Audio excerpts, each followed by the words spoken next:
সাম আর any, এই দুইটার ব্যবহার আমরা দেখি।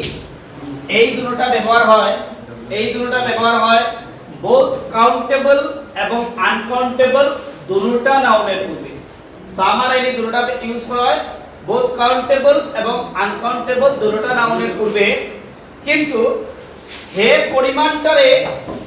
যে পরিমাণটারে বোঝায় সেই পরিমাণটা অনির্দিষ্ট, এটা নির্দিষ্ট কোনো পরিমাণ নাই, অনির্দিষ্ট পরিমাণ বুঝাইতে সাম আর এনির ব্যবহার করা হয়।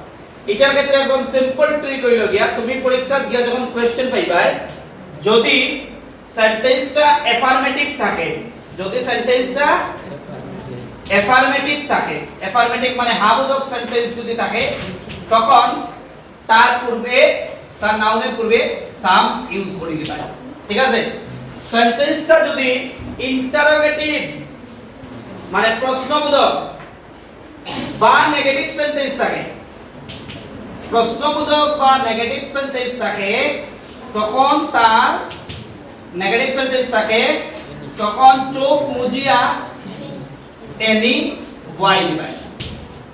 অত বেশি ঝামেলার দরকার নাই। যদি অ্যাফার্মেটিভ সেন্টেন্স থাকে তাইলে না আমরা সাম ওয়াই দিবা, যেখানে ওয়ানের কথা বলবো তোমারে। আর যদি ইন্টারোগেটিভ বা নেগেটিভ সেন্টেন্স থাকে তখন এনি ওয়াই দিবা। এটা দুটোটা ইউজ করা হয়, দুটোটা ক্ষেত্রে বোথ আনকাউন্টেবল এবং কাউন্টেবল নাউন দুটোটা ক্ষেত্রে ইউজ করা হয়। আমরা एग्जांपल দেখি, যেমন দেখো প্রথম एग्जांपल যেমন I cannot give you dash money, I cannot give you dash money। এই সেন্টেন্সটা কিটা অ্যাফার্মেটিভ, ইন্টারোগেটিভ না নেগেটিভ? এটা হলো নেগেটিভ সেন্টেন্স। এই দেখো নট আছে মানে নেগেটিভ সেন্টেন্স, তাইলে এখানে আমার কিটা ইউজ হইব? এনি। Good, any.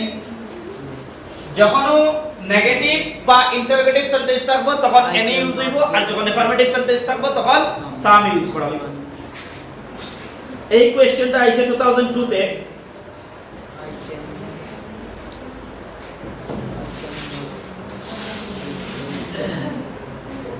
এরকম কোশ্চেন খুব কম হয়, এরকম টাইপের কোশ্চেন খুব কম হয়, কিন্তু জানাটা খুব দরকার এবং খুব ইজি।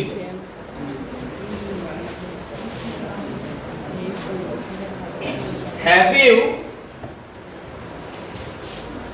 একটা কোশ্চেন আছে, have you dash book to read?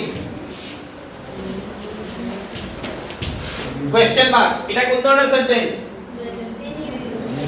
Interrogative sentence, প্রশ্নবোধক বাক্য। এর লাগি এটা কিটা লাগবো? এনি। Very good. এই কোশ্চেনটা আইছে 2007 এ এইচএস